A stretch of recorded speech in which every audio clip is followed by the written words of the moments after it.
June 30th, 2026, the Los Angeles Clippers and the Toronto Raptors agreed on a trade for Kawhi Leonard. Handshake done. Framework set. Two front offices shook on sending a two-time Finals MVP across the border.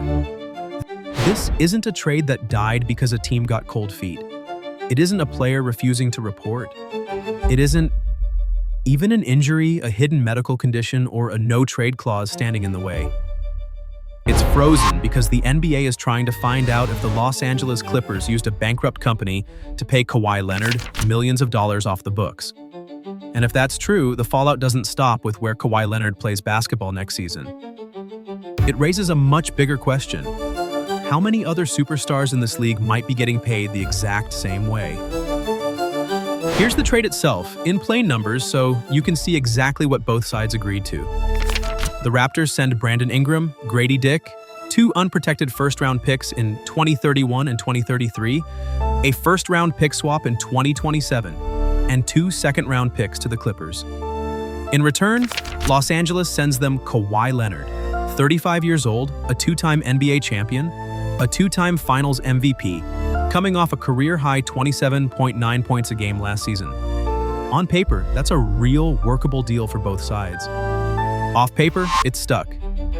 Back in September of 2025, journalist Pablo Torre reported that Aspiration, a so-called green banking startup, paid Kawhi Leonard $28 million over 4 years, from 2022 to 2025, through an endorsement deal that required almost none of the promotional work a real $28 million deal usually demands.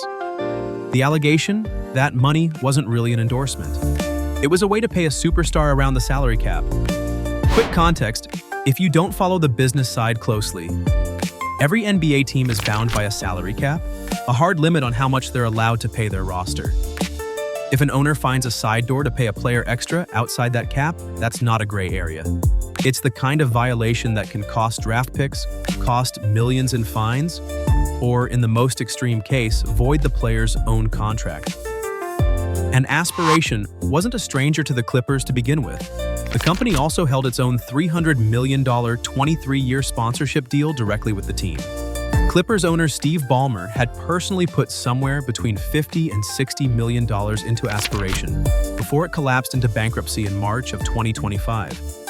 Its co-founder, Joe Sandberg, is now serving 14 years in prison for a separate, unrelated $248 million investor fraud scheme. The company at the center of this entire investigation was already on its own a criminal enterprise. Now let that sit for a second.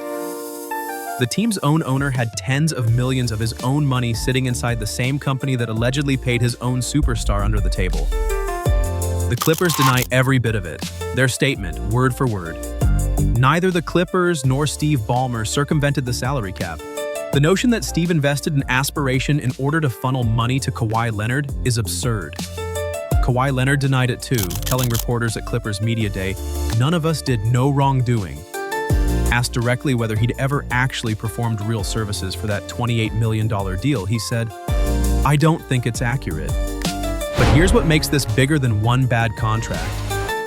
Reporting on the investigation describes a former Aspiration employee saying that internally, staff were told not to question Leonard's sponsorship agreement because it was designed to circumvent the salary cap. Another former employee described an actual internal campaign concept, dressing Kawhi Leonard up as a tree-like character, similar to Marvel's Groot, tied to the company's carbon offset business. That employee remembers being told, "Stop thinking about Kawhi, this feels like a dead end." A creative concept that apparently never even launched, for a $28 million deal that was supposedly built around it. So ask yourself, if the promotional work was never real to begin with, what was the $28 million actually for? That question just got harder to answer, not easier. The investigation didn't stay in one lane. Reporting from The Athletic and Complex confirms the outside law firm the NBA hired, Wachtell, Lipton, Rosen, and Katz, expanded its review twice.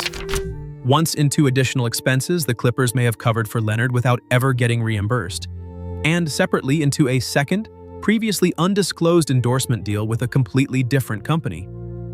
Most coverage still treats this as a single bad contract. It isn't. It's at least 3 separate threads, all sitting under one umbrella, And the allegation doesn't stop at Leonard's final years in Los Angeles either. It reaches back to the summer of 2019, when he first signed with the Clippers as a free agent. If investigators tie the Aspiration money back to that original decision, this stops being a story about one contract near the end of his run. It becomes a story about 6 full seasons in a Clippers uniform, all sitting under the same cloud. Commissioner Adam Silver has had to explain the delay himself. At the league's Board of Governors meetings, he said, "It's going on longer than I would have hoped. There's no question about that," blaming the slowdown on dealing with bankruptcy courts and reluctant witnesses. He also drew a specific line about who actually froze this deal. The league did not pause the trade. The parties to the trade made a decision not to go forward given that the investigation remained open. That's the real mechanism behind the freeze, and it's more specific than the NBA is investigating. The Clippers reportedly asked the Raptors to simply accept the risk of any future penalty tied to Leonard's contract so the trade could close right now, investigation or not. Toronto said no. They would rather wait on the league's actual findings than inherit a superstar with a voidable contract attached. Therefore, the two teams that already shook hands on this deal are the ones keeping it frozen right now, not the league itself. And the strangest part is, by late July, the investigative part of this might already be finished. The Athletic's Mike Vorkunov reported, "The investigation, I think, is over now." The outside law firm has apparently completed its fact-finding. But finished fact-finding doesn't mean a finished case. The NBA still has to decide whether Leonard, the Clippers, or Ballmer himself face discipline. And under the league's own labor agreement, any real punishment can be pushed in front of an arbitrator, with the players' union stepping in the moment Leonard faces anything at all. The union isn't going quietly.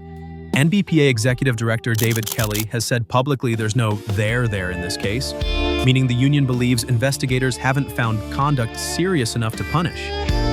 If the league disagrees and pushes for real discipline anyway, that disagreement alone could drag this into an appeals process stretching into 2027. Even the betting markets are pricing in the doubt.